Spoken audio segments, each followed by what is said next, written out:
Om Swastiastu semuanya. Om Swastiastu. Om Swastiastu. Selamat pagi.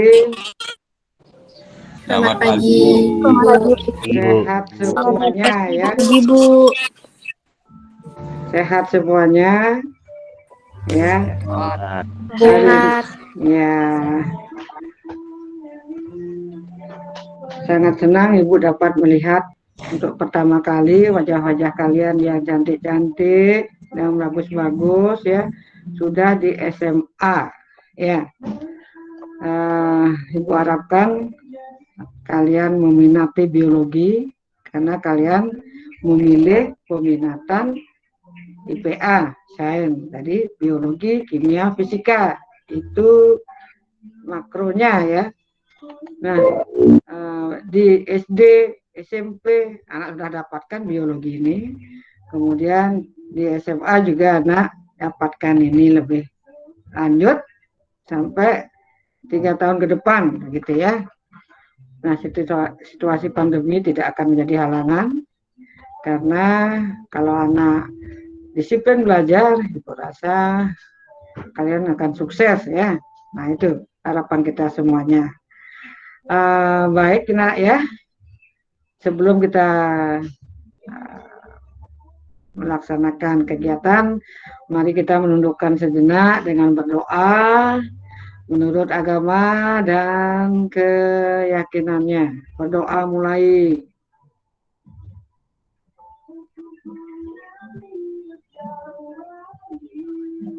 Berdoa selesai. Anak-anak di SMP telah anak dapatkan pelajaran biologi. Apa yang masih ada melekat begitu ya mengenai biologi itu sendiri yang anak ketahui ya. Kita diskusi sejenak. Ada yang mau menjelaskan, menjawab, bisa raise hand, angkat tangan. Iya, Nyoman Pande Ananta. Dia? Di SMP kita ada pelajaran biologi sistem pernafasan, peredaran darah, pencernaan, ekspresi, klasifikasi makhluk hidup, sel tumbuhan, sel hewan, pewarisan sifat dan reproduksi. Iya, bagus ya. Yang lainnya, siapa lagi angkat tangan? Hasan, angkat tangan di rahasianya ada ya, atau di chat boleh ditulis. Ada? Selain Pandi ada lagi? Oh ya. Nah, apa yang anak dapatkan tadi, kalau tidak ada menjawab ya, memang demikian ya. Jadi semua objeknya makhluk hidup begitu. Untuk itu mari kita lihat ya sejenak mengenai ya kompetensi dasar. Jadi apa yang harus anak pelajari nantinya di kelas 10 yang berhubungan dengan materi ruang lingkup biologi. Jadi untuk kompetensi pengetahuannya menjelaskan ruang lingkup dalam kurung permasalahan berbagai objek dan tingkat organisasi kehidupan melalui penerapan metode ilmiah dan prinsip keselamatan kerja. Itu yang kalian akan dapati pengetahuannya ya. Berikutnya kompetensi keterampilannya menyajikan data hasil penerapan metode ilmiah tentang permasalahan pada berbagai objek biologi dan tingkat organisasi kehidupan. Nah, tujuan dari pembelajaran tidak lepas dari kompetensi dasar ini, yaitu melalui pembelajaran dari rumah, ya, siswa dapat menjelaskan dengan tepat ruang lingkup biologi. Dalam kurung, permasalahan pada berbagai objek, ya, biologi dan tingkat organisasi kehidupan. Melalui penerapan metode ilmiah dan prinsip keselamatan kerja serta memiliki sifat mandiri, jujur, dan disiplin. Nah, itu yang akan anak tuju dari pembelajaran ruang lingkup biologi. Untuk penyemangat anak belajar, mari kita lihat video berikutnya ya, mengenai Aku suka pakai aku suka cowok pakai kacamata gitu. ya, apa itu biologi? Apa itu biologi ya? Nah, Enggak, kita salah. lihat. Yuk belajar biologi dengan Ibu Haryani SMA Negeri 1 Bontang. Dari di video yang lain. Sayang kalau ngetik. Apa itu biologi? Biologi berasal dari bahasa Yunani. Ada dua kata, yaitu kata pertama bios, artinya hidup. Kata yang kedua adalah logos, yang artinya ilmu. Jadi biologi adalah ilmu yang mempelajari tentang makhluk hidup. Selanjutnya kita akan belajar tentang Ya, jadi itu biologi cabang-cabang ya. ilmu biologi. Sementara yang lainnya nanti kita pelajari di video yang lain. Nah, ini. Apa itu biologi? Biologi berasal dari bahasa Yunani. Ada dua kata, yaitu kata pertama bios, artinya hidup. Kata yang kedua adalah logos, yang artinya ilmu. Jadi biologi adalah ilmu yang mempelajari tentang makhluk hidup. Selanjutnya kita akan belajar tentang cabang-cabang ilmu biologi. Ada morfologi, ilmu yang mempelajari struktur luar makhluk hidup. Misalnya, apa penyebab paru burung berbeda? Sedangkan yang mempelajari struktur dalam ada anatomi. Misalnya adanya tonjolan halus di permukaan lidah. Cabang lainnya ada fisiologi. Ini mempelajari fungsi antara morfologi dan anatomi. Kasih perilaku tentang hewan menyusui. Ada sitologi, ilmu yang mempelajari tentang. Nah, itu definisi biologi dan cabang-cabang biologi. Sekarang anak lihat objek biologinya ya. Dan tema persoalan dari tingkatan organisasi kehidupan yang paling sederhana sampai dengan kompleks. Jadi di sana ada 3 hal yang mendasar adik-adik. Di sana ada objek, kemudian tema, persoalan biologi, dan tingkatan organisasi kehidupan dari yang sangat sederhana sampai dengan kompleks. Itulah yang menjadi ruang lingkup biologi adik-adik ya, yang dipelajari pada biologi, ilmu biologi. Nah, sekarang kita lihat. Jadi, objek kajian biologi itu apa saja? Nah, menurut Whittaker terdiri atas 5 kingdom. Sebenarnya ini mengalami perkembangan ya adik-adik ya, dan bahkan sekarang ada yang 6 kingdom, tapi yang lebih umum adalah 5 kingdom menurut Whittaker. Nah, kingdom pertama adalah Monera. Di sana ini contohnya bakteri yang merupakan kingdom Monera. Yang kedua Protista. Oke, gambarnya ini ada Euglena, ada Amoeba, kemudian ada Trypanosoma yang menyebabkan. Nah, itu objek kajian biologinya ya. Nah, sekarang kita lihat ya, ini kajiannya dan ya. permasalahan biologi. Ya, Disimak objeknya. baik-baik ya. Yang pertama kita bahas adalah objek biologi, yaitu sesuatu yang akan kita pelajari di biologi. Yang pertama adalah sel. Apa itu sel? Sel adalah unit terkecil makhluk hidup. Selanjutnya ada jaringan. Jaringan adalah kumpulan sel yang mempunyai fungsi dan struktur yang sama. Selanjutnya ada organ. Organ adalah kumpulan jaringan yang mempunyai fungsi yang sama.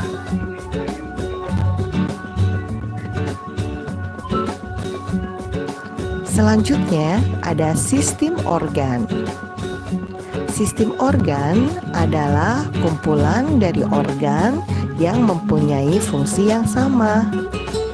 Nah, kumpulan dari sistem organ ini kita jadi menjadi organisme.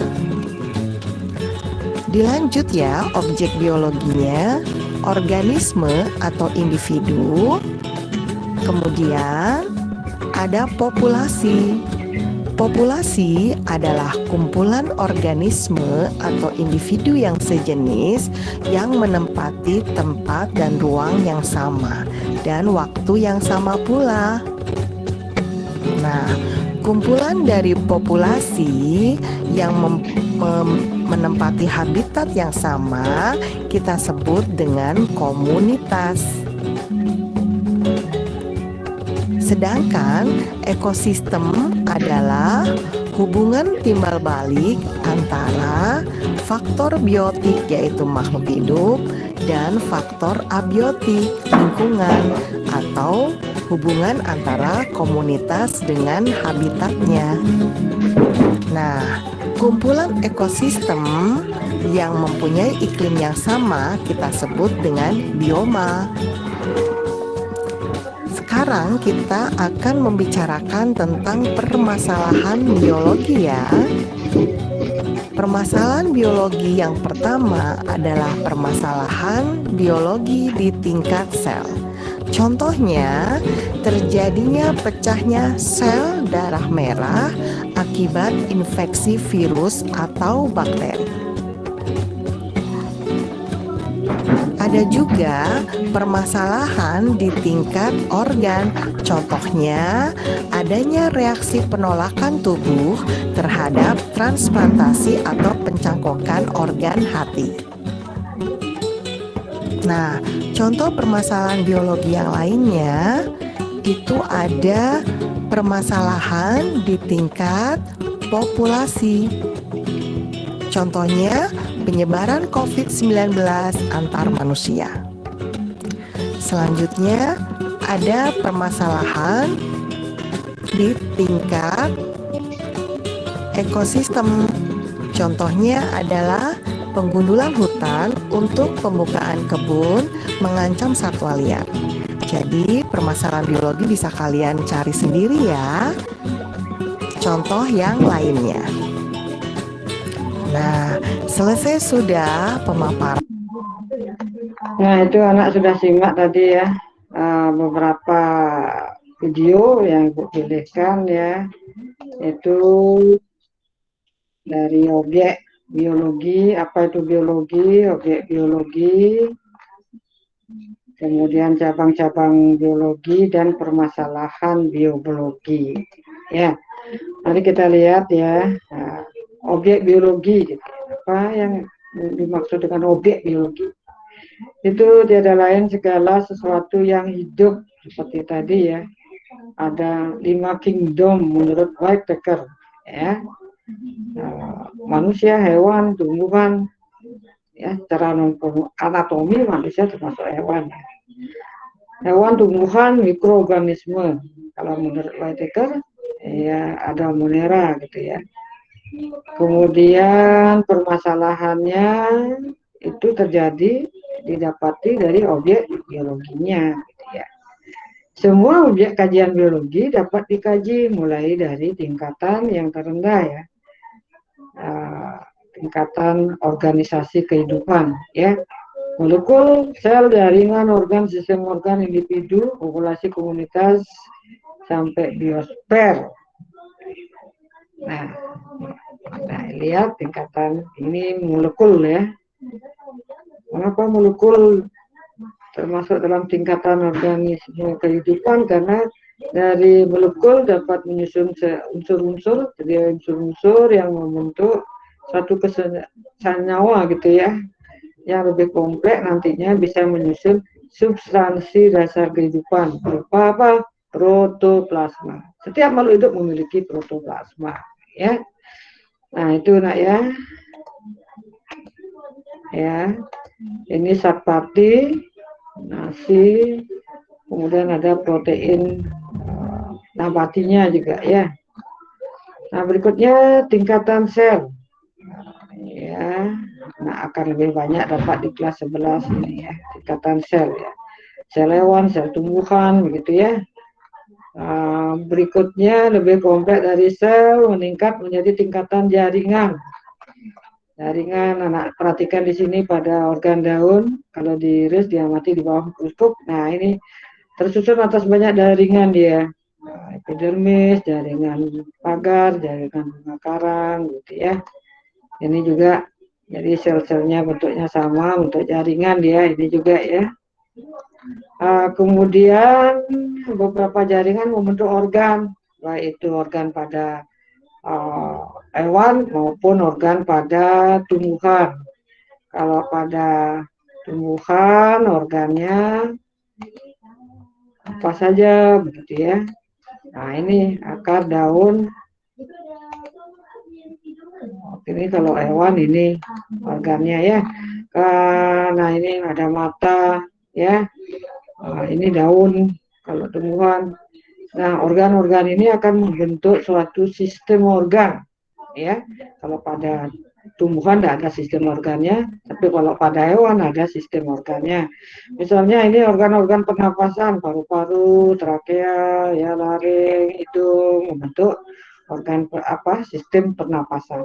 Ya, kalau pada tumbuhan tidak ada sistemnya, langsung dari organ menjadi organisme individu dari tumbuhan itu sendiri. Berikutnya meningkat menjadi individu ya, tingkatan individu. Individu kambing, bebek, sapi, kanguru, ya itu misalnya ya. Kemudian dari organisme berkumpul jadilah populasi. Kemudian ya populasi ini ya, populasi semut merah dan sebagainya. Kemudian meningkat menjadi tingkatan komunitas ya. Jadi sekumpulan berbagai macam populasi dalam suatu tempat ya. Ini populasi dia ya.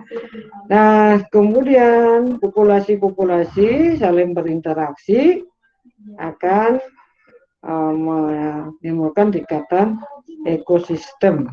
Nah ini ya, ekosistem pantai ya. Nah kemudian lanjut ya anak ya, bioma. Apa itu bioma? Dan wilayah geografis, jadi tinggi rentak lintang itu mempengaruhi yang sangat luas, lebih besar dari suatu ekosistem. Jadi ekosistem yang luas gitu ya, membentuklah bioma. Dibedakan oleh apa? Vegetasi tumbuhannya, iklimnya, letak lintang, letak bujur, ya, kemudian curah hujannya. Nah, berikutnya kita lihat contoh-contoh bioma.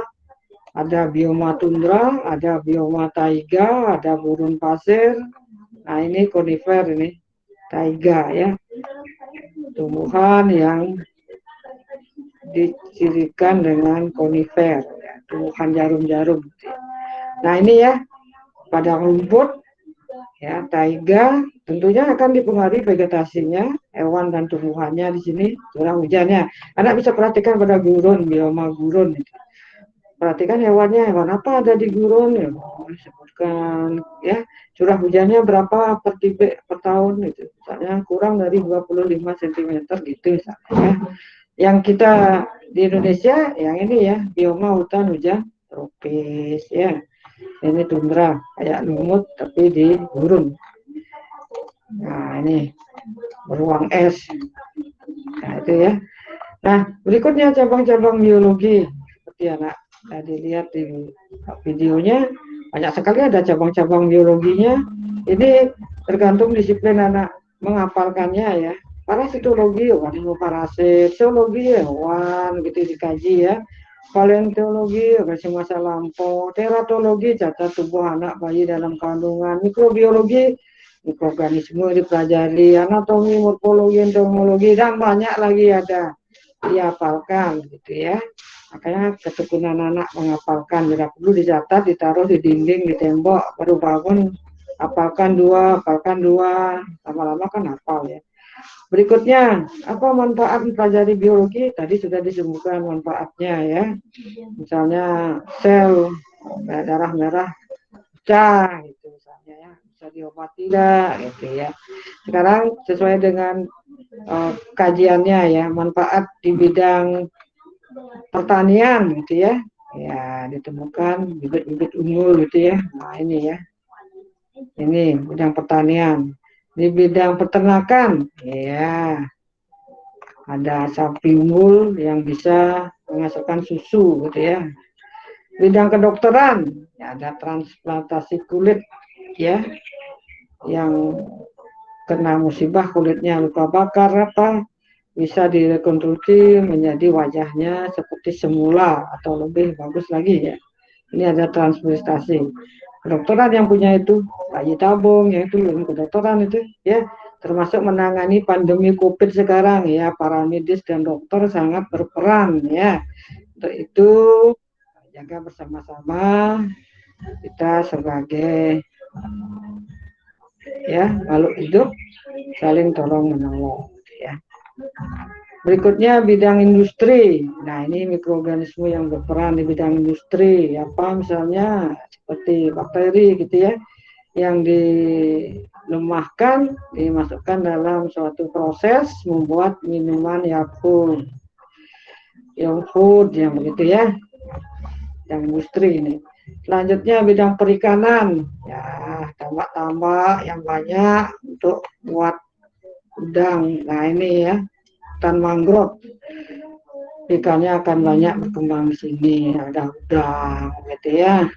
Kemudian tumbuh-tumbuhannya menghasilkan udara yang segar juga gitu ya, udaranya segar ya. Berikutnya di bidang kriminologi, apa manfaat biologinya? Contohnya, ya ini penentuan dalam suatu kasus ya, pertukaran anak atau apa itu dengan tes ADN gitu ya, atau DNA, asam deoksiribonukleat atau DNA, deoksiribonukleat asid. Asid itu asam. Ataukah kena musibah gitu, misalnya kebakaran atau apa, untuk menentukan siapa punya keluarga ya tes ADN ini akurat ya. Nah itu manfaatnya nak ya. Kemudian berikutnya bekerja ilmiah, yaitu dengan menggunakan metode ilmiah. Langkah-langkahnya bagaimana metode ilmiah itu, coba kita dulu ya, video berikutnya ini ya.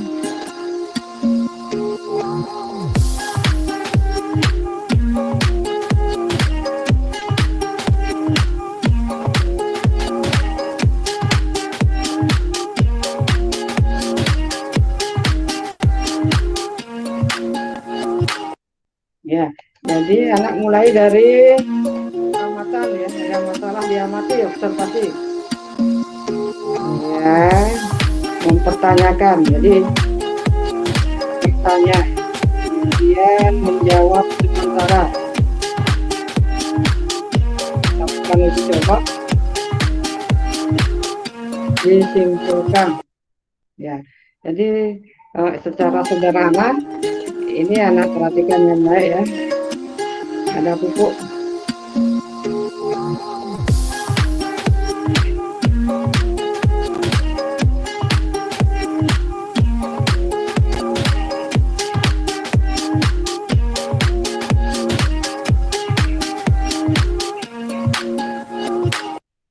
Nah, itu langkah-langkah metode ilmiah ya.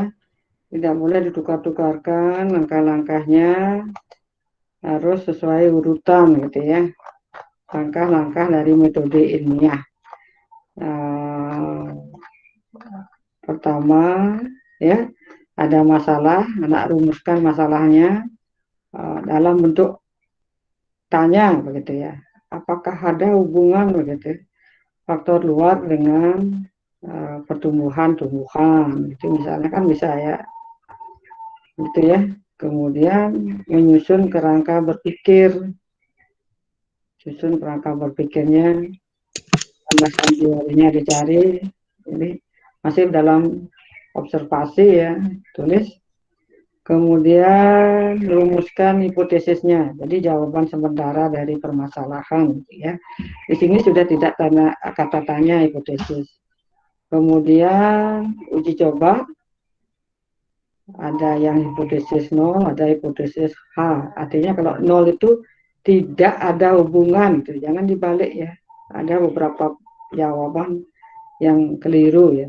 Kalau hipotesis 0 tidak ada hubungan. Kalau hipotesis H itu ada hubungan. Gitu ya. Kemudian diuji cobakan, dieksperimenkan, dicatat hasilnya ya, data-datanya dicatat. Anak perlihatkan dengan tabel, uraian, grafik, gambar, begitu atau foto-foto. Kemudian baru simpulkan. Nah, nanti buat dalam satu laporan sederhana ya.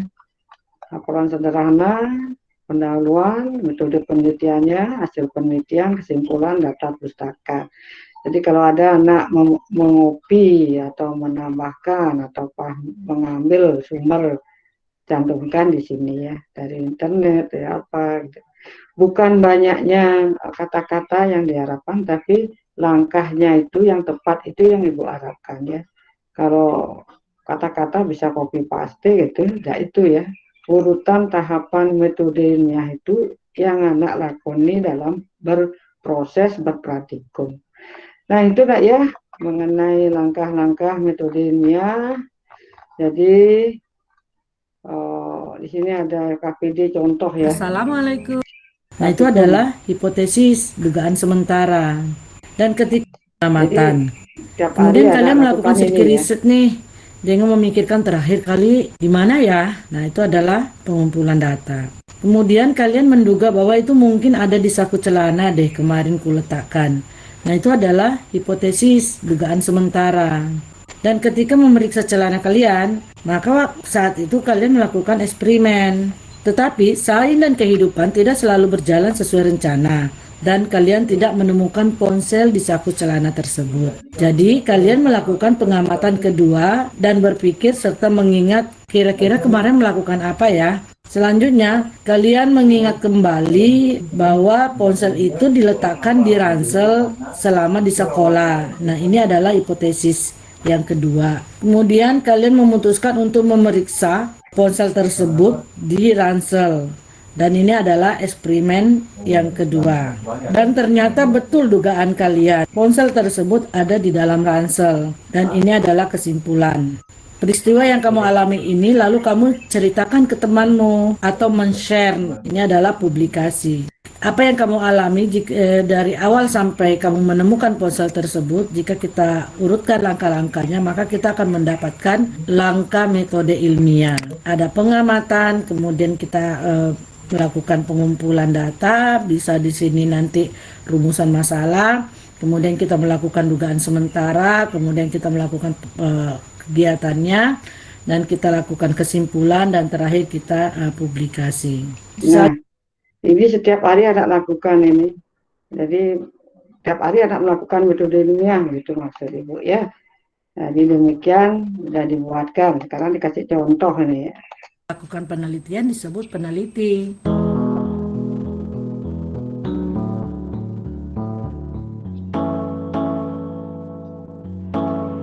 Sebelum merumuskan masalah tentu kita harus urutan langkah-langkah dalam.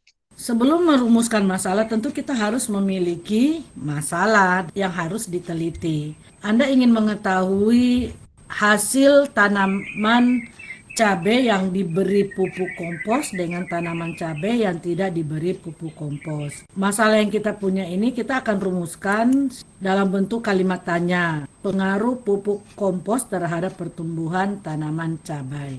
Selanjutnya adalah mengumpulkan informasi. Ini dapat dilakukan dengan cara observasi, wawancara, maupun referensi pada literasi yang ada.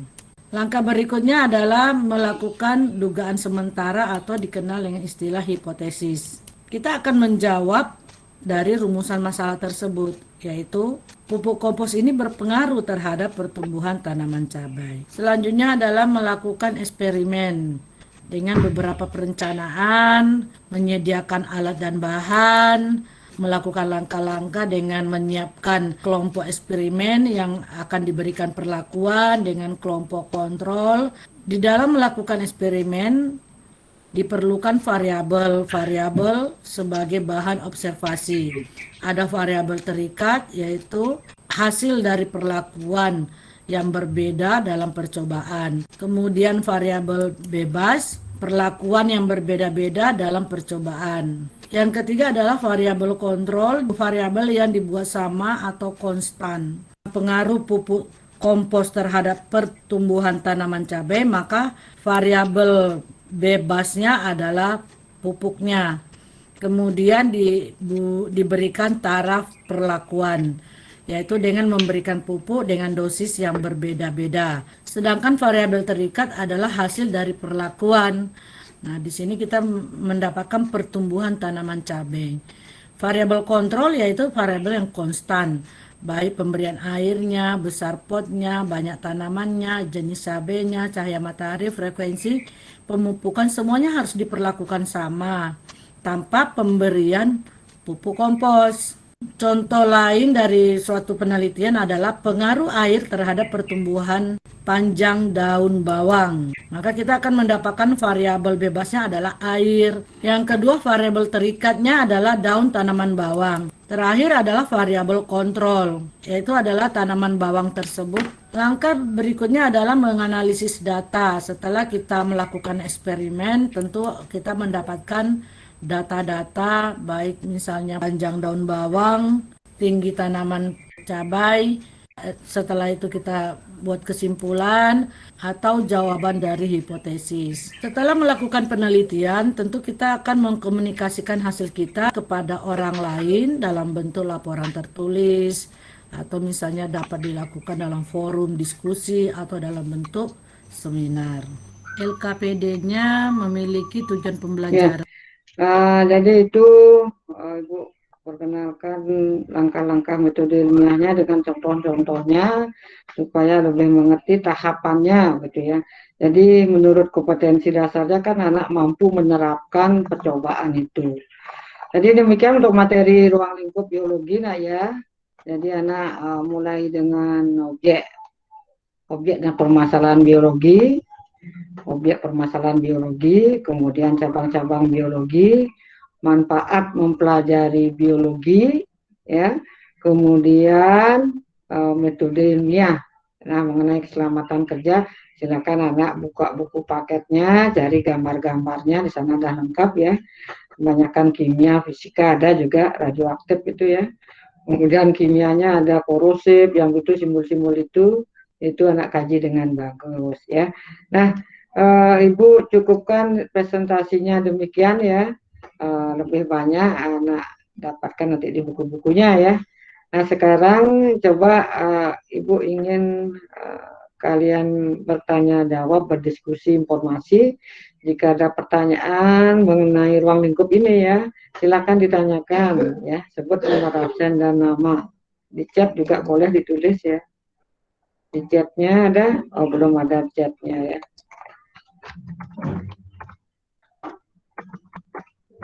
Nah, itu ada chat ya. Ibu tulis di sana chatnya. Ada?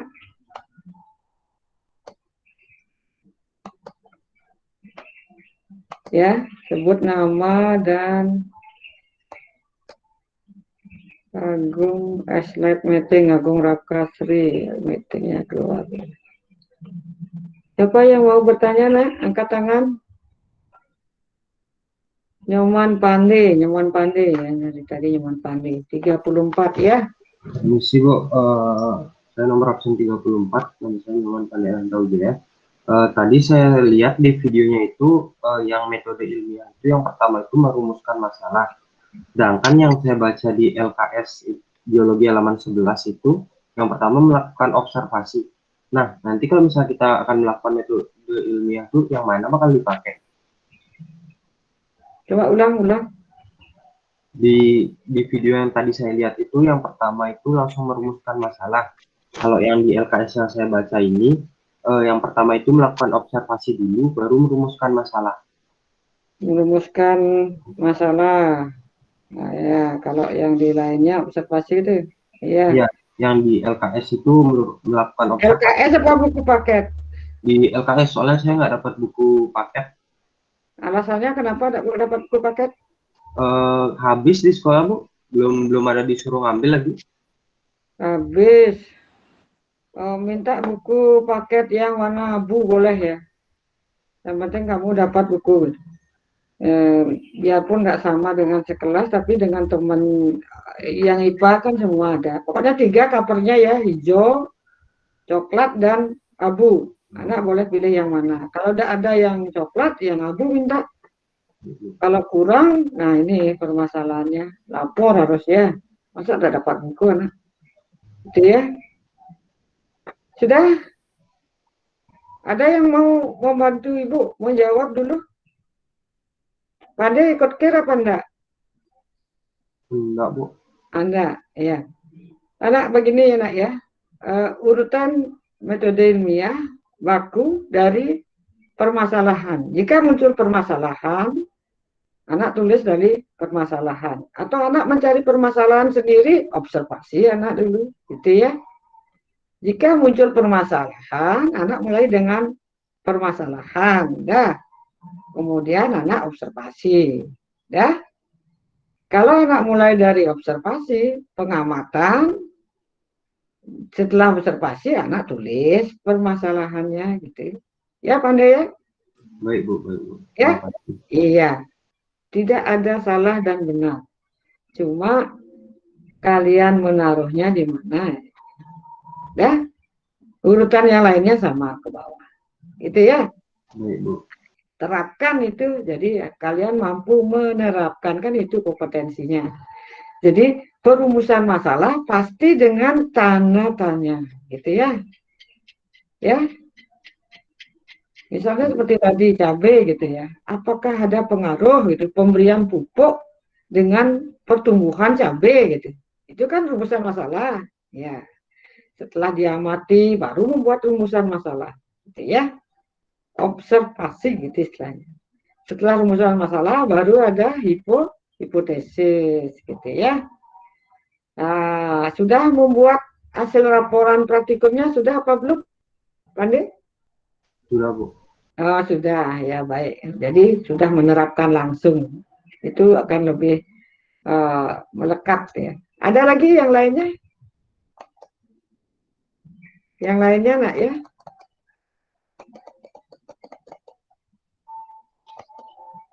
Pertanyaan yang lain tidak ada?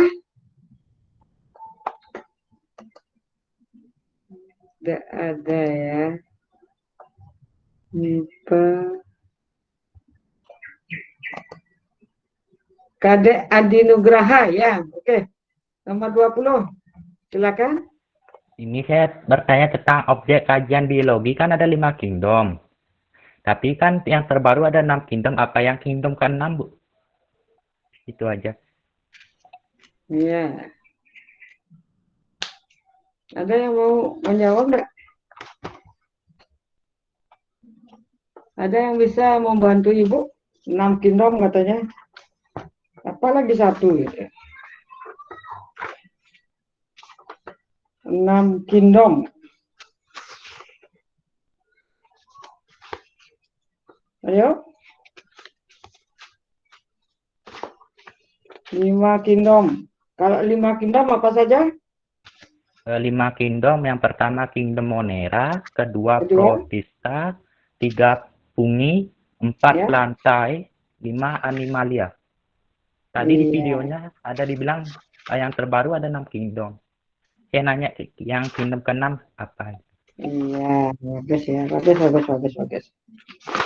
Ada yang 6 kingdom.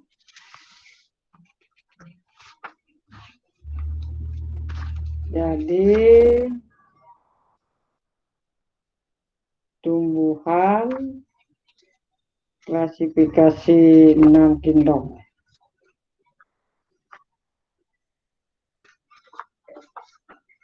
Monera,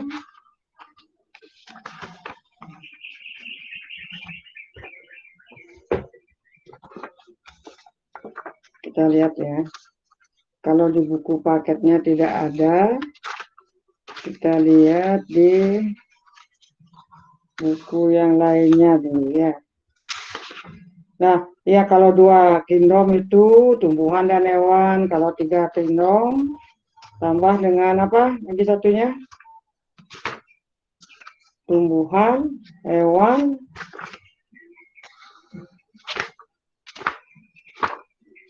ya. Coba carikan dulu ya.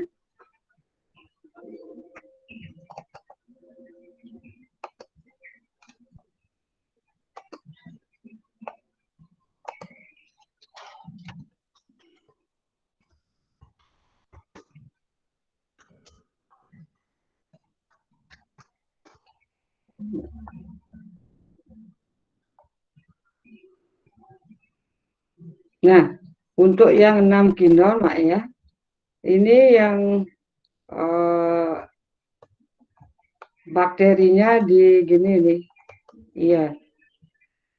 Nah, ibu tulis di chatnya saja ya, di chat anak-anak ya. Iya, Bu. Yang 6 kingdom. Nah, bisa dibaca enggak itu? Bisa dibaca enggak? Bisa, Bu. Ya. Bisa, Bu. Nah, Archaebacteria, Eubacteria. Jadi bakterianya dipisah jadi 2 gitu ya. Protista.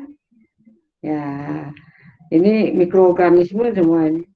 Bakteri sejati dan bakteri yang semu gitu. Archaeobacteria, Eubacteria, protista, fungi, tumbuhan dan hewan gitu.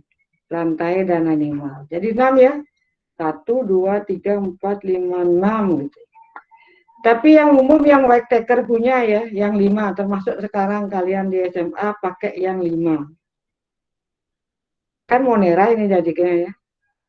Archaeobakteri dan Eubacteria dijadikan satu Monera begitu ya. Monera, protista, fungi, lantai dan animal. Itu ya. Siapa tadi yang bertanya itu? Saya, Bu. Nomor absen berapa? 20.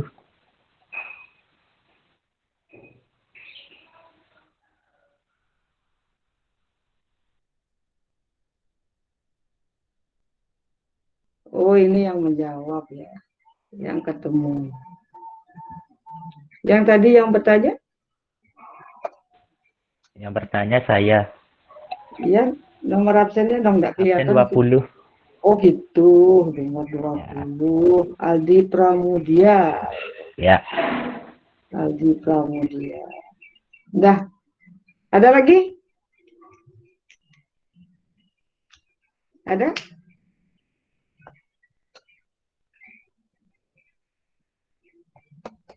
Ibu carikan dulu link absen untuk kalian ya.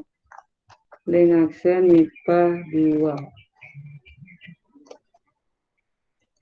Ya. Ya, ini absennya ya. Siapa yang kupling-kupling tadi itu siapa? Dewa Gede Ganesha Jyoti Waruna. Apa? Permisi Bu, Swastiastu. Swastiastu. Nama saya Idewa Gede Ganes Jyoti Waruna, nomor absen 9, mau bertanya.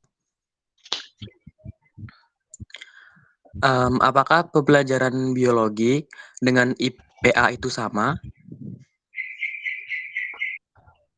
Ya, itu pertanyaannya. Ada Ya. yang bisa membantu saya menjawab, bisa di chat, ditulis.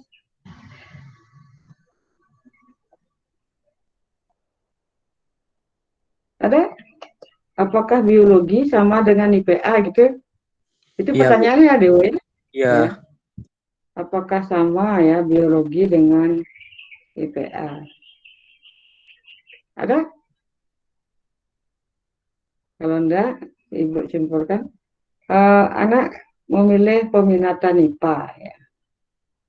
Atau sains lebih kerennya ya, sains gitu ya. Sains itu terdiri atas IPA, kimia, biologi. Ya. Kalau zaman Ibu ada IPA terpadu. Kalau mencari perguruan tinggi ada IPA terpadu. Soalnya pasti yang berisi kimianya, yang berisi biologinya, dan yang berisi fisikanya. Contohnya fotosintesis. Nah, di sana fotosintesis ada panjang gelombang, begitu ya, itu fisika. Kalau kimianya CHO, H2O yang gitu, H2O ya, air, glukosa akan menghasilkan ya gitu misalnya ya. Itu kimia punya, biologinya klorofilnya begitu ya. Jadi IPA terpadu. Bagus sekali IPA terpadu ya. Kalau biologi sendiri termasuk ya bagian dari IPA. Ya, makanya kamu milih peminatan IPA sudah barang tentu wajib dapat biologi gitu ya. Ini wajib ya. Kalau di IPA peminatannya harus ada biologi gitu ya. Tapi di IPS tidak wajib dapat biologi gitu. Andai kata dia dapat biologi berarti lintas minat dia gitu ya. Dah, itu maksudnya. Jadi pengetahuan berkumpul jadilah ilmu pengetahuan gitu ya. Biologi, fisika, kimia jadilah ilmu dia, ilmu pengetahuan. Dari tahu kamu jadilah ilmu pengetahuan gitu ya. Nah ini Kadek Adi Widya Adnyana membantu menjawab ya.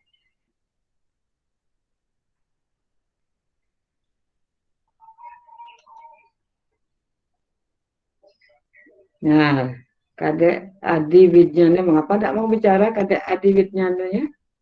Mana Kadek Adi Widyana? Ya, Bu. Ya? Kok Ya. tidak mau berkata-kata?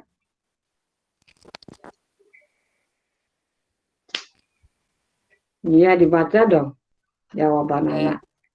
Ya. Apa ada gangguan di mikrofonnya? Sinyalnya jelek, Bu. Oh gitu, iya. Nah itu Nak ya, jadi peminatan wajib dapat biologi karena anak memilih IPA. Jadi pengetahuan yang masuk ke sains, biologi, kimia, fisika, anak akan dapat. Nah, itu ya jawabannya.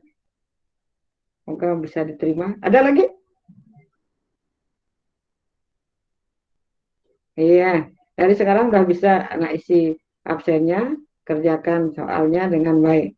Ada pertanyaan enggak? Enggak? Ya, sebelum Ibu akhiri, Ibu kan tutup dengan Om Santi Santi Santi Om. Semangat belajar ya, jaga kesehatannya selalu, ikuti protokol kesehatan ya.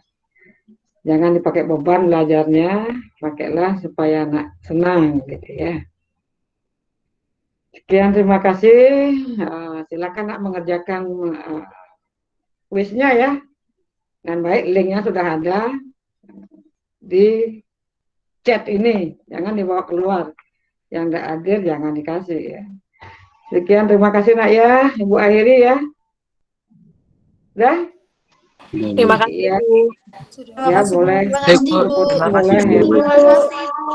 Di screenshot boleh dulu ya. Biar kelihatan wajah anak pakai untuk dokumentasinya. MIPA 6.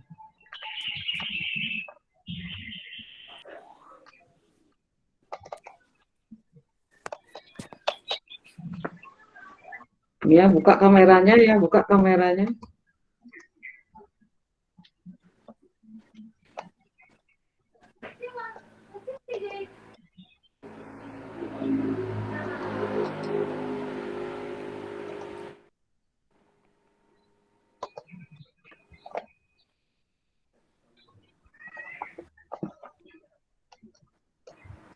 Ya, terima kasih, terima kasih. Sudah, Ibu akhiri ya.